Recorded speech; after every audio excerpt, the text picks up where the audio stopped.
A couple walks through the Chisos Basin of the Big Bend National Park on October 16, 2016 in West Texas. BOQUILLAS del Carmen, Mexico. At this remote border crossing in Big Bend National Park, the loudest sound is the babbling Rio Grande. Amid lush green stands of cane, a ferryman waits to row tourists across the river in a battered metal dinghy. The U.S. government closed Las Boquillas, Little Mouths in Spanish, border station after the Sept. 11. 2001 terrorist attacks. It reopened in 2013 with 2 automated kiosks and a lone U.S. Customs and Border Protection agent. No wall was ever built. The crossing has become popular with U.S. tourists who want to visit the tiny Mexican town of Boquillas del Carmen. From the border station, a dirt path leads through a patch of cottonwood trees to the sandy riverbank.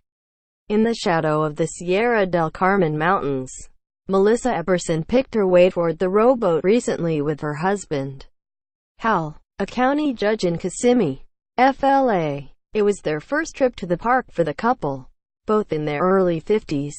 She was nervous about crossing.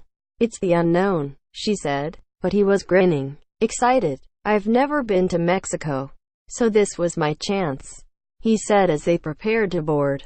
A younger couple followed them to the boat, toting cameras.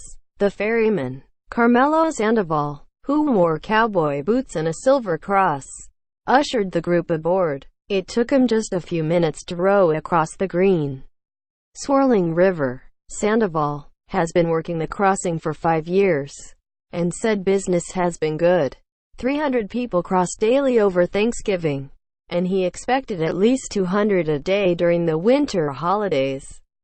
Although some visitors worried about security, border agents have caught drug smugglers in the area, and a border patrol agent was killed last month about 200 miles north in an attack the FBI is still investigating. Sandoval said it's been peaceful lately.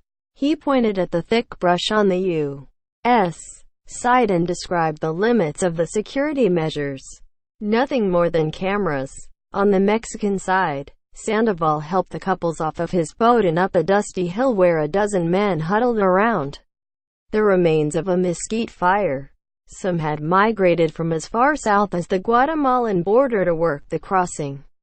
Hoping for tips, they hawked $5 rides into town by truck or burro. Most tourists prefer to walk. It's only a mile to sample spicy red enchiladas at Falcons, and tequila and Carta Blanca beer at the park bar. None of that is legal to bring back to the U.S. Instead, they haul home handmade souvenirs, wire and bead sculptures of roadrunners and creosote bushes. These days, locals are also selling t-shirts and handkerchiefs embroidered with a message in English, protesting President Trump's vows to improve security with a huge construction project. No wall. Some visitors said there was already too much security. Paul Dreyer, a financial planner who lives near Dallas, first traveled south to the cowboy town of Boquillas del Carmen in 1974.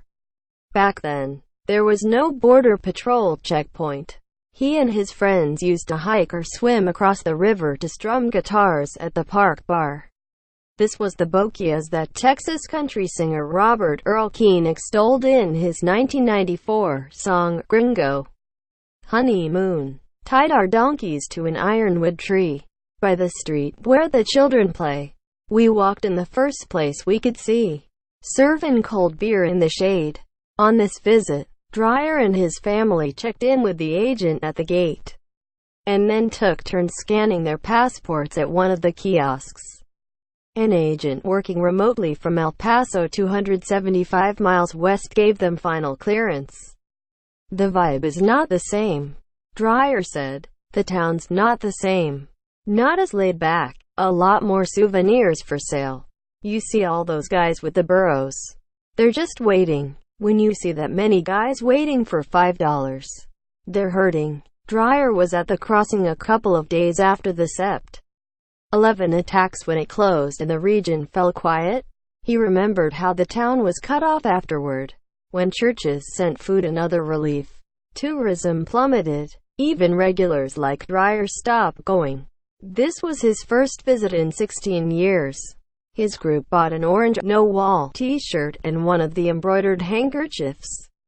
If there was a wall between it and the U.S., that town would die, he said. At the Border Patrol station, visitors from as far as Australia and Japan praised the little town in a guest book, and Americans registered their opposition to erecting any kind of barrier. Alex Magalan, a firefighter and paramedic from Houston, walked back to the boat with a bag full of souvenirs for his older sister Sandy and her 6-year-old son, who were waiting in the car on the U.S. side. They had come to camp in the park, but forgot passports and birth certificates and couldn't cross.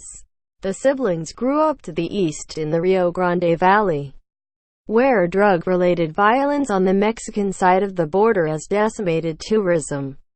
Only a few tourist crossings remain, and they are either remote, like the hand-drawn ferry at Los Ibanos, or commercial, like the Progreso crossing flanked by pharmacies and dentists catering to retirees. Magalan was nervous when he first crossed a remote Boquillas, but then he saw other tourists and relaxed. The town reminded him of the landscape of his childhood. He chatted with locals in Spanish about living with limited water and electricity. The border crossing is open only from 8 a.m. to 5 p.m., so by afternoon he had to leave. They urged him to return and ran a burro to visit a cave nearby.